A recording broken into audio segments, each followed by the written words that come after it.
You are listening to the Crypto Hustle with Eleanor Blanc.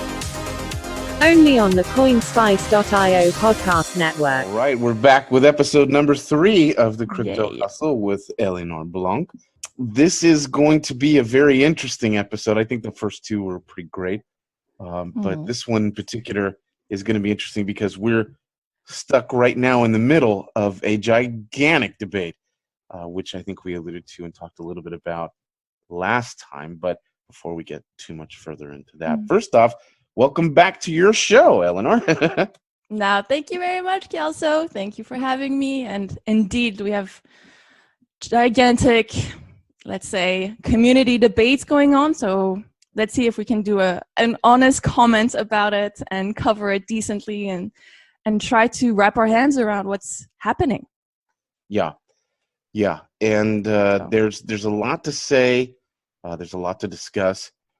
Straight No Chaser, I'm the editor-in-chief out of Coinspice, so I have to kind of not call balls and strikes and try to play it, right down the middle in terms of... I love your disclaimer. I was going to say, how many cliches can I say in one sentence? But this is not investment advice, everybody listening. Everything we say, no. But my charter is to cover the peer-to-peer electronic cash community, and so if people are for it or they're against the infrastructure funding plan for Bitcoin Cash, and they're prominent or their proposals are interesting enough or whatever, I'll cover it no matter where they fall. It's really just to hop on that, you've done, someone needs to toot your horn. So if you don't want to do it for yourself, I would like to toot and say how amazing your coverage has been from the IFP. Really, Coinspice. Okay, I'm totally biased because you are one of my sources of information, but really, you were the go-to platform for me to just catch up on everything, because you really, I think, captured what the community was saying on different platforms, whether it be Reddit or Telegram groups, all the way to all the read.cash articles that came out from different proponents, either offering alternatives to the IFP or contesting the IFP or supporting the IFP. Kelso, you've really done an amazing job. So I would just like to start this off by saying thank you for covering the debate, trying to keep it, or actually more than trying, really trying to show all the different points of view in an objective way is really hard. I would say that even for us tonight recording this podcast, I do realize that we are commentators, but we're also part of this community. So right. When we speak, of course, we think about the larger game that's at play here. And not only do we want to give the right information, report on the proper comments that are being made, and also to really inspire others to, and I know this is going to sound really cliche, but to do their research, to follow this with us. And there's not many outlets out there that are covering the IFP. I think a lot of crypto outlets out there are just oh my God, Bitcoin Cash, whatever, right. Community drama. But it's more than that. It's really people that care, Bitcoiners that have been in the space for a long time or less long time or whatever. There's so much passion. Or there's also weird gameplays and game politics, which might sometimes fly and we don't realize them. So I do realize that there's a lot of things at play, a lot of different actors and stakeholders with different incentives in the game here. But I do want to sort of shine light on the voices that are trying to keep this community together at the same time. Like you, like Coinspice, just trying to just keep us informed. There's a lot of people who care. Not everybody is going to have an opinion on an IFP and how things are run and how governance is being at play. Not everybody is going to be able to see the companies that are behind the developers that are funding them. We are really on the frontier of what I would call decentralized governance. This is at play right now in front of us. If this is emergent consensus or whatever the name we want to call it, of people and different stakeholders trying to voice their concerns, but also their love, their passion for Bitcoin Cash, it's literally happening right now. So it might be messy, but we still love it. So Well, that's very nice of you to say. And With a big sigh. With a big sigh. Did you hear no, that sigh? I'm with you. I'm with I'm you still on it. sighing, but I'm still positive. As I told you last episode, I was already tired of talking about it after maybe 2 or 3 days. So, I know. Yeah, CoinSpice is reflective, and you put it perfectly, of the ecosystem, in the sense that we're split exactly as the community is. Some of us are for it, some of us are against it. Some of us are, kind of agnostic and, kind of watching it as it plays out. But we're very much, the same dynamics that you see going on, either Reddit, like I said, read.cash, or as we document on CoinSpice, are happening within our internal organization. And it's substantive. It's something that, as a dedicated outlet to peer-to-peer electronic cash, that we've actually been talking about, nonstop for about a year. We, in the case of Henri, we were his go-to outlet, in the sense that politically, we were one of the few that would, put him on, or encourage him to go on and talk about his feelings and what he was thinking about with regard to infrastructure funding. So we've, this, in a sense, it's not new. What's new is that everybody kind of jumping into the debate is new. But I think you've got the right attitude, in the sense that it's encouraging that there's substantive, uncensored debate, that it's happening. That there's obviously camps forming, and there's recriminations, and there definitely is there are some stinkers out there who are saying awful things, but they're few and far between, and people really are, after they get through with the ad hominems, they're sort of focusing in on issues of economics, as you say, governance, whether or not it's within the realm of the white paper, node implementations, and should we have more or less, how to fund, where to fund, voting, the nature of voting itself. We have so many topics to cover. It's just awesome. It's endless. And it's not completely endless. I would think, from what you've just mentioned, the governance and the voting, those are new. This whole debate is really bringing about a new narrative for Bitcoin Cash. 2 months ago, the idea of self-funding mechanism, the idea of just taking part of the block reward and funding something for the community, that was, for me, that was no, that's not possible. How would you even start about this? How do you, involve the miners like this? And this came from Zhang, right? Zhang Zhuo of BTC Top, is at the same time championing this debate. It also came out a little bit actually did come out as a surprise for most of the community, what was going on, but at least now it's out there, right? We're dealing with it. And I would just like to give something that really sort of touched me this week as well, is when I saw Cindy Wang, who's really working hard on making sure that our community across continents, across languages, that we can still communicate with each other. Something that I'm biased of and conscious of is my sources, my information, my own echo chamber, if you will, my Telegram groups, the Reddits that I'm following, the podcasts that I listen, are all in English, right? Even though myself, even though English is, it's fine for me, right? But I would love to see what other cultures out there, what other communities are talking about, what's happening in the Portuguese community, what's happening in the Italian community, etc. But more so in this particular subject, it makes a lot of sense to have an idea of what's going on in the Chinese community. More than ever, we need bridges. We need to build bridges between that community and the larger, I don't know, the English-speaking ones on different channels. The fact that Cindy went on Bihu, those are just different places where people who are as involved, if not more, are speaking about this, and that's something that's completely closed off to me.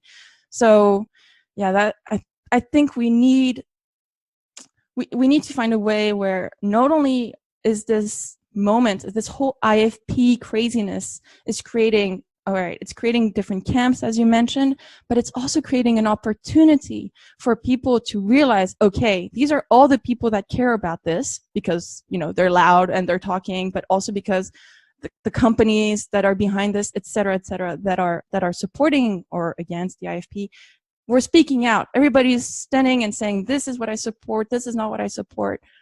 It's also a moment, I think, for the community to look at each other and realize that there's other players out there that are not always the most well represented in the English speaking community. It's it's another great point. And shout out to Cindy. I call her Rebel Girl.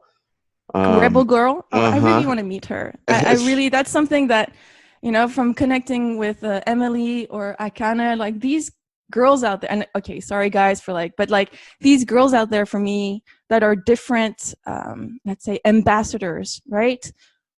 Different women in different in different companies, probably different ventures, but fighting for peer-to-peer electronic cash in different ways. That really inspires me. So these are really people that I look forward to meeting in person one day, of course, but just by seeing their endeavors and following them remotely and seeing the initiatives that these women are taking is very inspiring. So this one definitely this week for me was a highlight. I was like, yes, we need more Cindys. Or sure. It's really awesome. She and Rebel Akane, Girl. and Tammy have formed Satoshi's Angels, and they're kind of doing this marketing group to help bridge the gap between the West and sort of broadly speaking Asia, from China to South Korea and Japan. And Cindy is just, first off, she's been quarantined in her home for 20 plus days when I spoke to her last. Yeah. And and she won't, she freely admitted this, but before we started talking, she says, Kelso, will you do me a favor? And I said, sure. Well, what do you need? Send me masks. And before we start talking, and I'm extremely, I'm an American, right? So we're extremely insulated here. We're giant oceans. We have a gated community. We're very provincial, even though we're this military economic superpower. We're extremely myopic. This is a stereotype. You can't really say anything about a million people, but I'm speaking for myself, I guess. And so I'm very goal specific and again myopic. So when I'm going to speak to her, I'm thinking, okay, so we're going to get onto the IFP and what the Chinese community thinks about it. And then she hits me with just a dose of reality, not how and I was like, did you say masks? She's like, wake up call. I was like, well, maybe this conversation isn't as important as maybe I'm putting it out to be. No, but it's interesting to, what you're just describing right now, maybe this was an eye-opener for you as well. You're like, whoa, okay, this woman living all the way in mainland China, what is her reality? Fighting for peer-to-peer electronic cash and facilitating, English Chinese AMAs and fighting for this movement from her home, asking for masks. I think that's, just if it can be an eye-opener on so many levels, right? On her reality. And this podcast is called The Crypto Hustle, right? Because we're trying to show us hustling. I mean, if that's not hustling, asking for masks while, trying to convey and transmit what's coming out from the Chinese community. I mean, again, kudos, really. Yeah, she is a superstar. And but your point about the East-West divide here culturally is well taken, and it's something that we're confronting. So what could happen, and what seems as of today, right now, and I'm trying not to date us, but just for the evergreenness of our listeners, and them being able to enjoy it without going, oh, that's the IFP is going to happen. This is a timeless podcast. Sorry, a timeless podcast that can be listened all the time, anytime. The IFP is going to happen. It's been hard coded. It's in the new ABC version. It's going in. I think the only change I saw more recently was that instead of opting out for minors, it's been changed to opt in. Right. But other than that, it's going to go through. Again, we have months to go, and who knows what'll happen. But the point being, we're now going to see the Bitcoin experiment with live ammunition. So it's going to be, it's brought together these people, these brilliant people, to try to, so they want to stave off the IFP. They feel it's not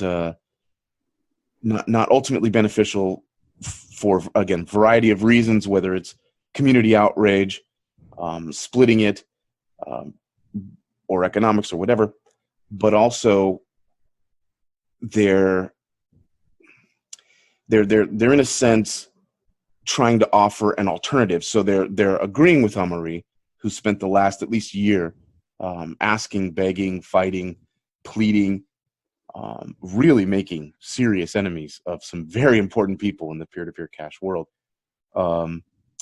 over funding. And now a group is laser focused. So whatever you think of Amaury, and you're free to think it, meaning the listener, he has added, so he's through with talking, essentially. And he's like, look, this is going to happen. It's within the realm of possibility. According to him, it was not his idea. It came from a very influential mining pool in BTC Top, and supposedly some others. And it's just, this is going to happen. There's been some adjustments, and based on community feedback, but this is what we're doing now.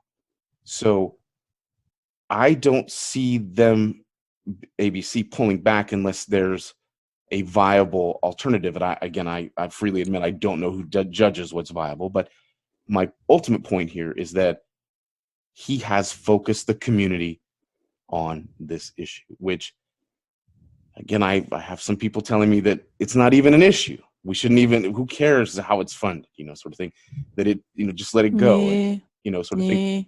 But he's, say whatever you want. He's focused the community, and there are a lot of people coming up with huge alternatives.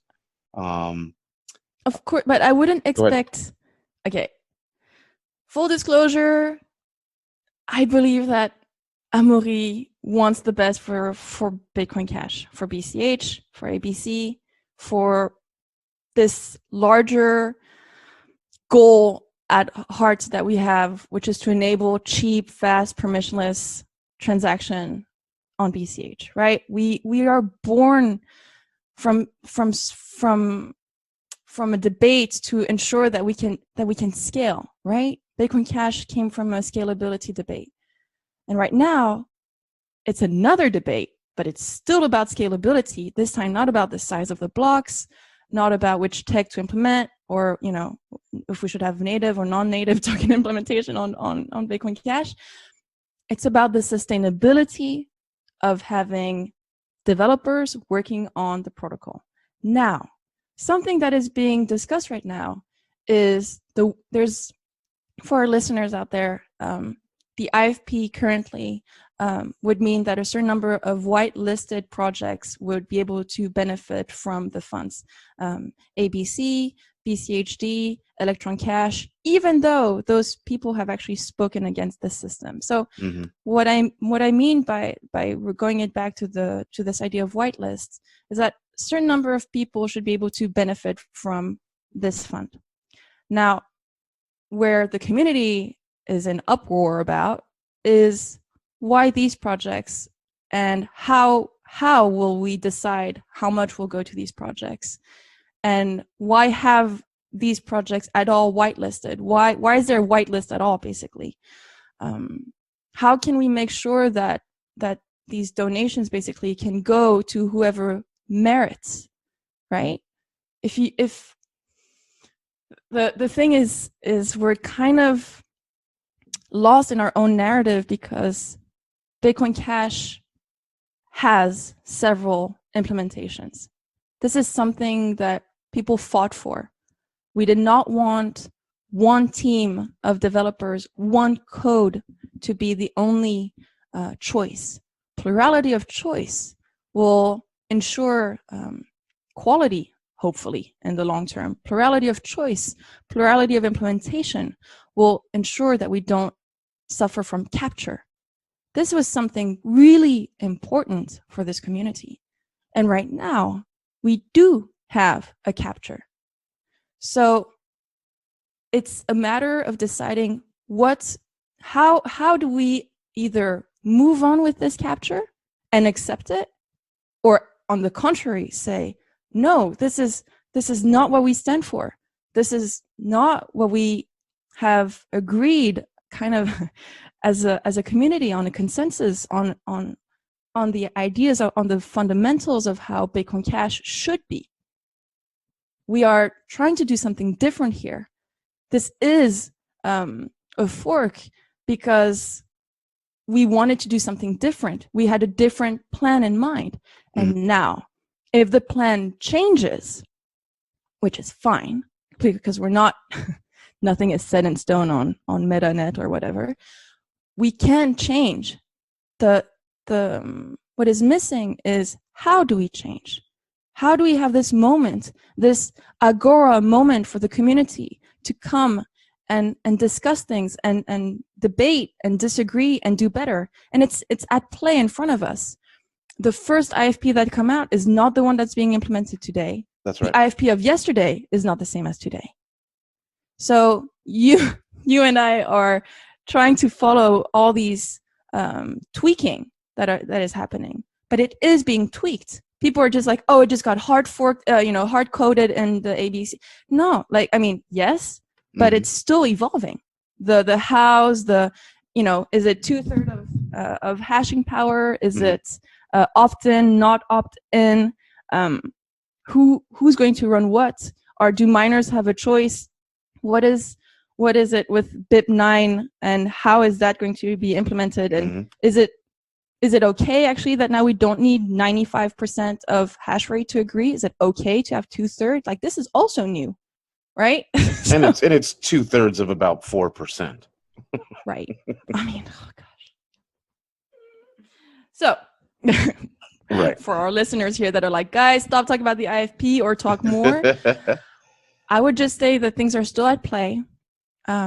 May is when everything is going to be decided, and we'll see how the community reacts. We'll see how the companies involved in this are going to react. And for now, we're purely speculators here, commentators, followers, and especially, let me just say that we are passionate about this, because there's not many people on this planet that are covering this the way we are, that are following this closely like we are. So there's still something here. There's, above all, I do still believe that we do care. That's the most important.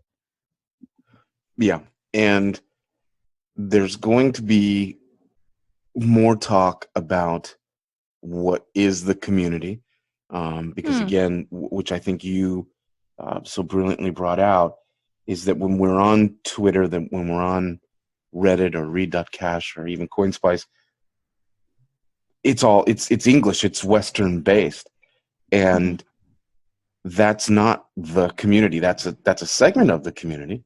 There is another part of the community that's at least in the East, and there's fragments within all the different fragments. So be careful with social media. The loudest voices tend to carry disproportionate weight and may seem to have the day, whereas some people believe that Bitcoin has nothing to do with social media, or so it's really the heart of what the IFP is miners are essentially Bitcoin, and they're the stopgap that can decide this. Well, then someone else says, no, developers are the heart of Bitcoin. Yeah, it's like, wait, I had the discussion the other day. Do miners serve the code, or is it the other way around? Is the code serving the miners? We're debating that. So there are people saying that, well, again, I'm going to come off as Amaury's pitchman, but Amaury is saying, look, he and his team have basically created, it's a kind of a loaded word, $1 billion worth of value for miners. So chicken egg, which comes first, the code or the mining, you know what I mean? And then what about the companies around, right? Like that's right. That goes back to your question you just asked like a little just before. What is the community? When I look at other projects out there that do have self-funding mechanism, I just wish we could learn from them. Okay, take the good parts of other blockchains out there that have self-funding, decentralized funding mechanisms, and learn from them. And instead of debating if we're serving the miners or if the miners should serve us, no, just it's all of it. It's all of it together at the same time. it's the code, it's the miners, it's the users, and it's the user-facing companies that are, trying to make sure that users can transact, send, store, exchange in a safe manner, in a cheap censorship manner.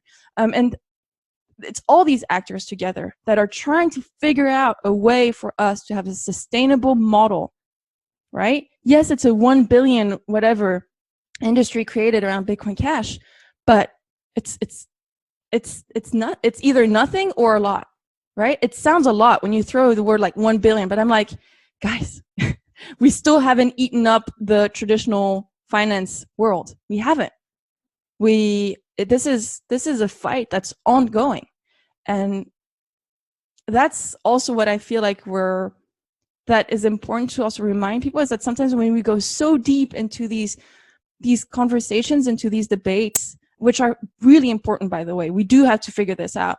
But I'm also thinking about the larger community, let's say, at large, but also the millions of users that have wallets and that are just, shouldn't feel like, oh, what's going to happen? Is there going to be a split? No. It was horrible when I was working with BTC.com, and there was so much uncertainty. What is a replay? What is replay protection, for example? I don't want users to feel those. I don't want that anxiety, basically, if in a user-facing product, and all of this back-end work that is happening is paramount.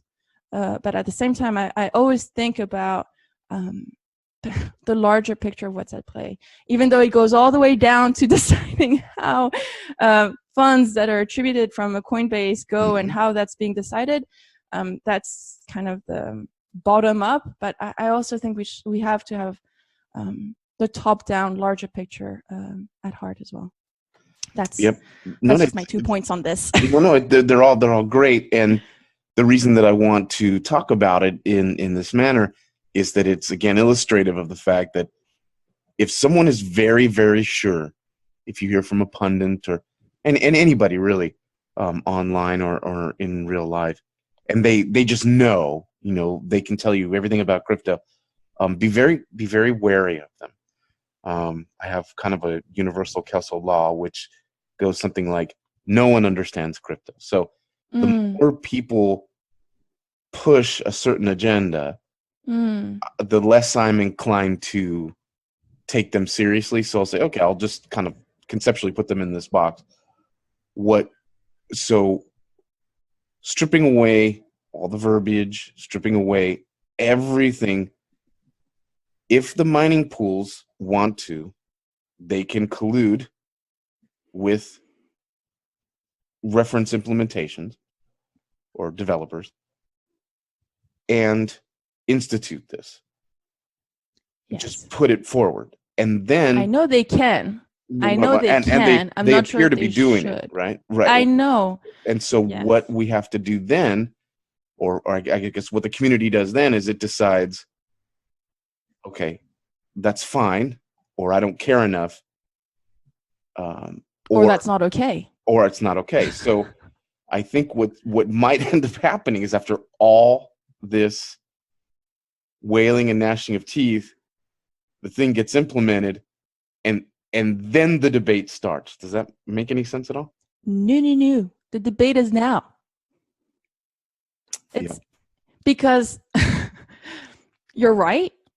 If a certain implementation, ABC, colludes with certain minors, and let's not use the word collude, because colluding sounds like, no, like they've been working together already for years. Let's not just pretend like these guys just are now like in a secret back alley. No, these guys work together on a regular basis. I do need to make that clear. Yeah. I'm using prescriptive language. I'm using descriptive. So like words like cartel all have a negative connotation. But what I'm saying even is, though I do like that.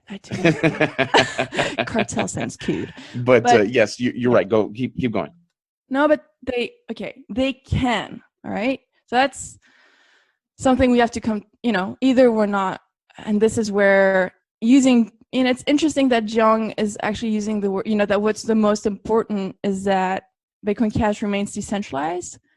But right now, the community can really point fingers and be like, okay, these guys are doing that with these guys. And if these guys agree with each other, then that means everybody else is left out.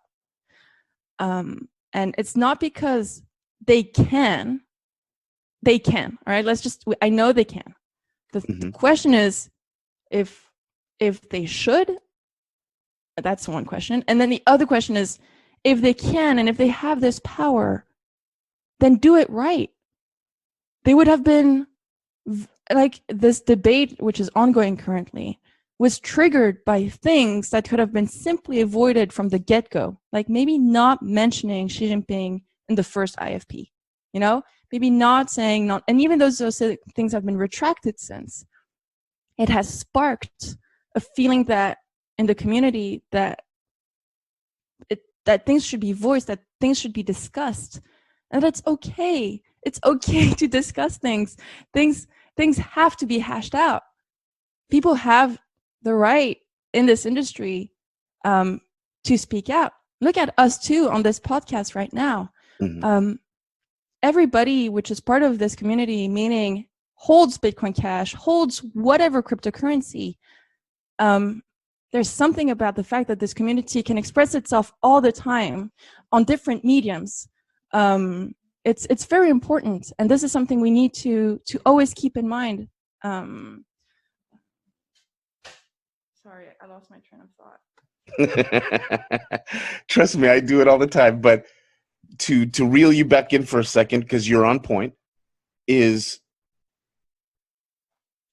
so a business and a group of purveyors or vendors can build this giant edifice and still listen to the community's feedback. Well, they can sell widgets, and they can put forward their widget and have all this funding, get loans, capital, however they do it, to build their giant building, staff it, do all this stuff, and yet no one wants their effing widget. That, in a sense, is community feedback and debate. So in the anarcho-capitalist world, appeals to voting in the traditional way that maybe we understand them, going to a poll, one person, one vote, let's make sure everybody's got a voice. The anarcho-capitalist says basically nuts to that. Who owns the thing? And I think part of the debate is who owns the thing. So the guy has hash power, and he says, I'll just say woman. The woman has hash power, and she goes, you know what? I'm tired of doing X, let's do Y. And I'm going to recruit people to help me do Y. She's going to learn, as the BTC top founder, Zheng Zhu, is learning real fast whether or not that's a good idea. In what complicates matters from an anarcho-capitalist perspective, which is where Amaury comes from, where Roger Ver comes out of, where Vin Armani comes out of, is the open source community. So the open source community, the ethos there is, let's transparency, put everything out in front. And so Zhang speaks to that. He goes, look, I'm not trying to hide anything. I'm telling you, this is a debate we've had. We've been talking about this for years. We clearly need some sort of sustainable, but he puts forward this idea. This is what we're going to do. Time for debate is over. Let's try it temporarily, see how it works out. But the acknowledgement just the fact that he would do that is a nod to the community. And then, as you so rightly stated, he's then amended it 2 times. Yeah. And so it means they're listening. It means the discussion is happening now. It is. It really is. So it's not like we have to wait in 3 months and then we'll decide and then we'll be able to hash it over. No, the discussion, the debate is happening now. And I understand others that are like, oh, let's just wait, let's see, let's implement it, and let's see in 6 months, and then we'll review our KPIs, and then we'll review how to do this better. Mm-hmm. And I'm like, but what if we actually have, what if we hash out the big arguments now, allowing maybe for a better IFP in mid-May to happen? That's my wish, at least. Yeah, I covering it has made me appreciate the debate, which sounds very soft and sounds really, really, really like, oh, you don't, you're just afraid to say how you really feel. And I think there's an element of truth to that. But who owns the thing is part of the debate. And then what is the community? Who determines that? And then who determines so just to be completely crass, right? Gang rape is democracy, right? 20 guys sat around, found one girl, they all voted. Wait, Kelso, you sure you want to go there? I don't like this. But what I'm saying is that I don't like this metaphor. Right, nope. Scratch it, go back. It was done on purpose to get the rise. To trigger. Right. So the point is that just because everybody or a majority or whatever, 2/3, and this goes, both ways for the IFP, doesn't really mean a whole lot to some folks. And then what I think is happening in, again, real time is that we have this debate being fleshed out as to, it's so meta, who and what is going to determine this. And there's so many sub-debates. I've seen people that's why we're so geeky about it. Yes. They're so incredibly against the IFP, right? They go crazy, and all of a sudden they'll say on Twitter, well, if there wasn't a whitelist, this is after they've called people communists, fascists, dictators, and threaten lives. Then they'll say, it's very interesting. They'll say, but if there wasn't a whitelist, I think I'd be for it. Oh gosh. Well, it's so fascinating. Like that's, to me, is so fascinating because we're now discussing what it means, what Bitcoin means. So in documenting how the community, again, very fuzzy word, feels about it, we're participating in it. We're reflecting it back to itself. And as you said, maybe it might, if we're discussing who owns what community, what governance, the game is at play right now. That's why I would argue that the discussion and you covering all of these discussions and this debate right now is relevant, not for 3, 6, 1 year from now, but for today, because this as you say, large definition of community voicing things is being heard because we can see the effects of them. We can see the effect of the community feedback on the fact that the IFP is being tweaked on. So that's it shows that there's some responsive. There's some echo to what the community has been trying to bring to the surface. So that's why it's not a done deal. Yeah, I think you're right. It's not. Yeah, I think it's you're it's absolutely not a right. done deal. Jung might. Okay, this is wishful thinking. Jung might listen to this podcast. No, maybe it's a waste of his time. I'm sure he's very busy, but he obviously means well, right? It or maybe that's just me Well, projecting. I think it's important. Okay, so again, this is just a Or personal. maybe that's irrelevant. Maybe No, maybe it doesn't no. matter if he's I means well think or not. right. I think the anarcho-capitalist in me would say, of course, it doesn't matter how he feels Mm-hmm. about things. It just matters what he does. But I think in the ultimate debate sense, you have to kind of grant the person their, you charitably just say, they're not evil or whatever, or malicious.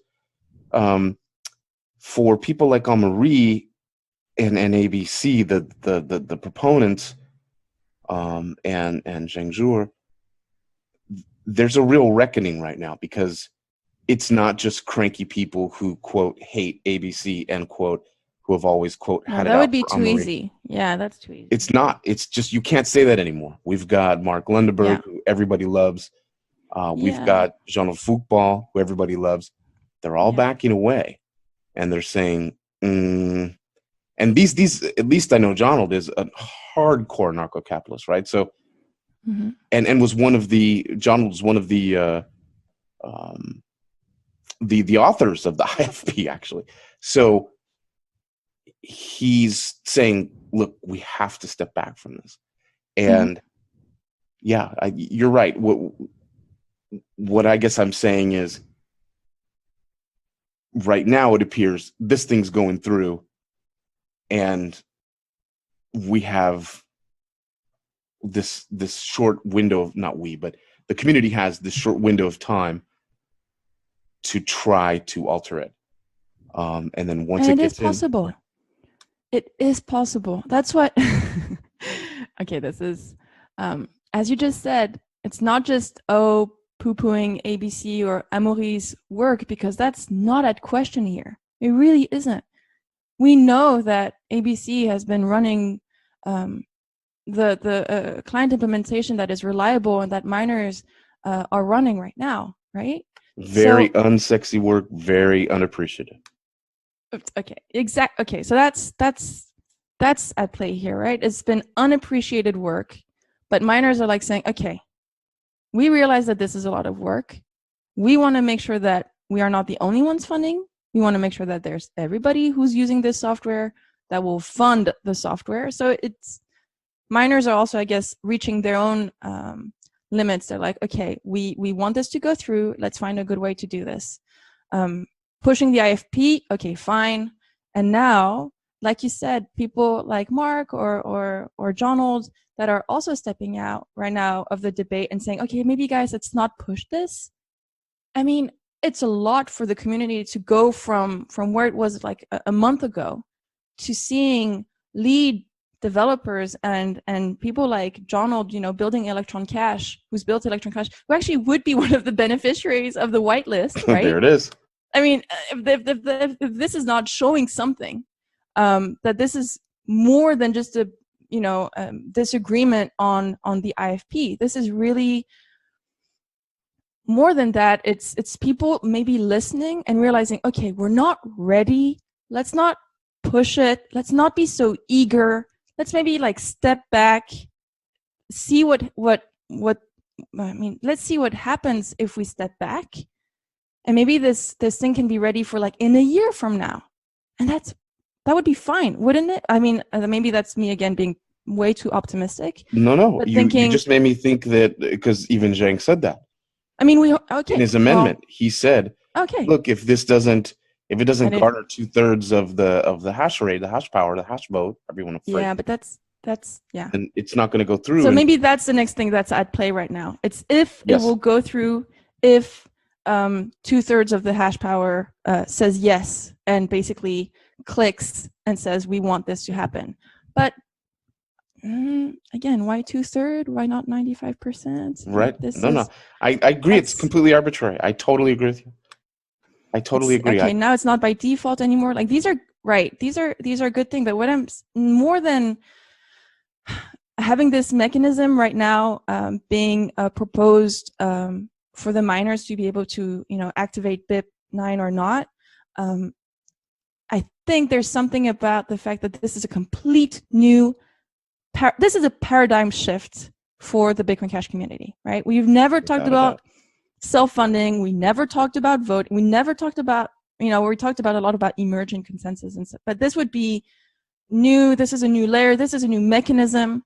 And instead of just rejecting it, point blank, but instead of being like, let's tweak that, let's bring that in, let's remember what those other blockchains are doing, maybe leave more time for people to also just get a grasp, see, let it play, basically. But instead of that, we're seeing kind of we're doing it, and it's like, but like, wait, like, you introduced this out of nowhere, like, let us like hash it out for a while, and then we can do it, and we can do it in a great way with every actor of this ecosystem. I'm not saying that we need to all agree, right? It's obviously going to be a compromise, because it has to be with different actors, different stakeholders, but basically to come up with the better option. And I feel like we can still aim for that. It's still something we can have. But is it gonna require a lot of sweat and tears and lengthy conversation like ours? Oh my goodness, to maybe find and get a eureka moment. Yeah, but that's what we're here for. On top of other things that we're doing in our work, but we're so lucky. At the same time, I feel so lucky to see it unravel, to be part of it, to actually something that maybe I can just mention, and it steps a little bit outside of the IFP, but I am organizing an event in Lugano on the 7th and 8th of May with Bitcoin.com and other partners. And what was interesting is that when I started this project, the event was supposed to be at the end of May, right? And I thought, that's so sad. It's like we're going to miss out on, the halvening, hard fork, Bitcoin Pizza Day, whatever. Like, May is full, right? Mm-hmm. May is full of things. And I was like, it would be great to have the event earlier so that people still have that moment, that shared common moment, an event to bring people together, to shake hands, to leave your Twitter and your social media for 2 days and just like remember, who are the actors here in this space.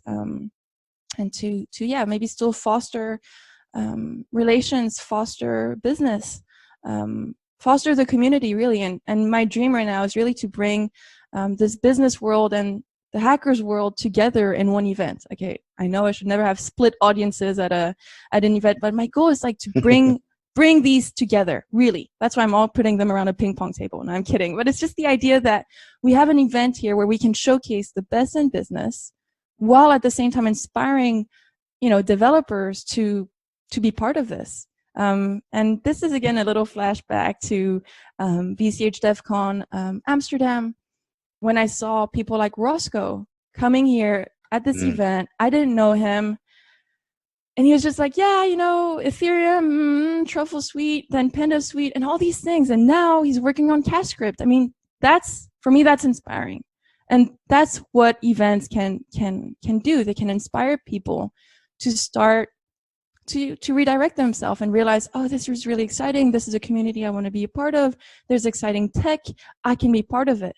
And that's why I want events to not only inspire newcomers to the space, but also remind maybe the OGs that are just like so stuck in their everyday thing that this is still ongoing. And we have this, not this duty, but this chance to really showcase as well. Maybe for people that step in now, they're going to be like, oh God, what is this happening? To tell them it's okay, like, don't worry. Like, it's just, this goes on. But at first, we are people that do care about the tech. And we want to make sure that the tech that we have is the best, because we're not just doing this for our own self. We're doing this for a lot of, we have this sort of grandiose ambition, right, of onboarding the world to a new alternative financial world. and it's at play. It really is at play. And regulators are looking at us, other blockchains are looking at us. We need to make sure that we have enough people understanding the technology. Empowered users is our key. Really, really is our key. And that's what I want to bring more of. I really want to bring more users, inspire more users to peer-to-peer electronic cash and cryptocurrencies in general. We have on it. I mean, when's the last time you saw someone doing a transaction live? Like every time I do that with people, every time I onboard them and I show them how easy it is to make a transaction, that's still a magical moment. It still is. It really is. It really is. You're right.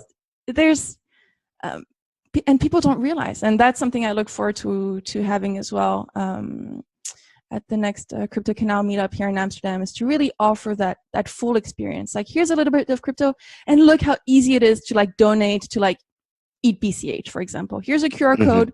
Oh, you were wondering how you could impact someone in Venezuela right now? Here, you can send them, 20 cents, $10 or more, and you can do that in a completely censorship matter in a fast, reliable way. I mean, yeah.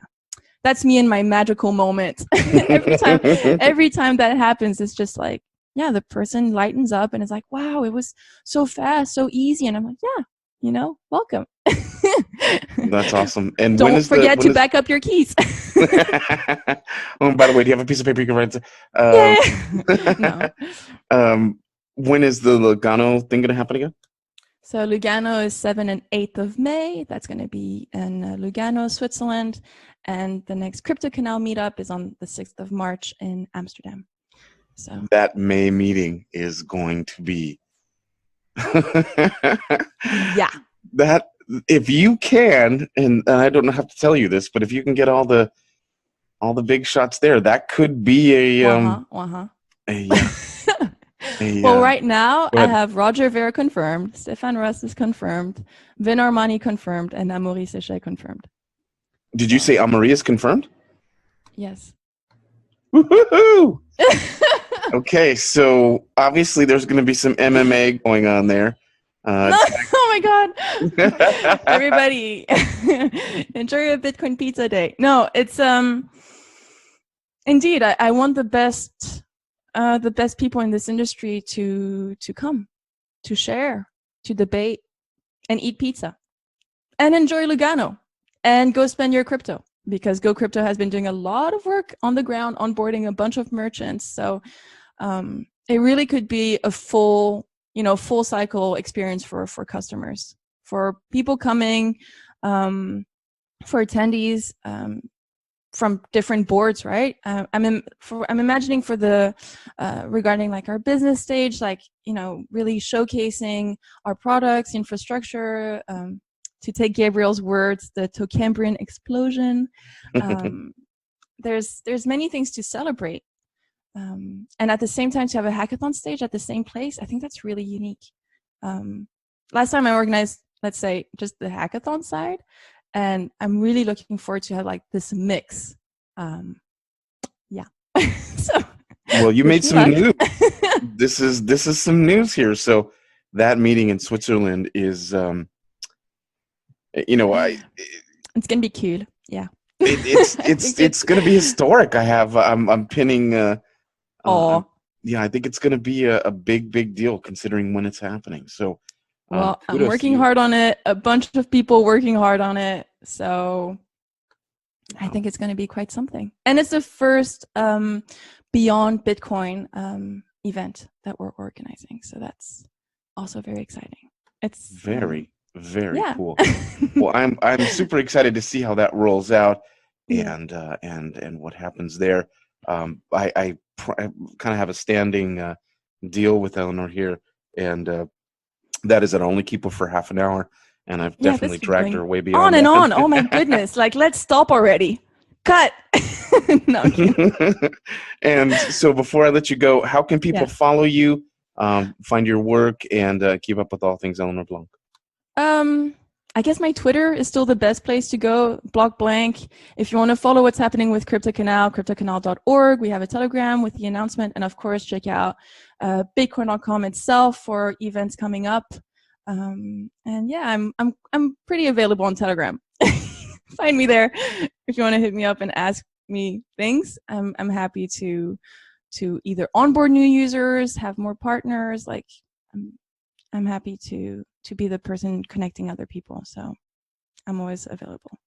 That's an invaluable service. So very, very cool. I really enjoyed this. I learned a lot, fleshed some ideas out here, and we're on to episode 4. Thanks so much for doing this. And thank you, Kelso. Thank you for having me. As usual, a pleasure. And till episode 4.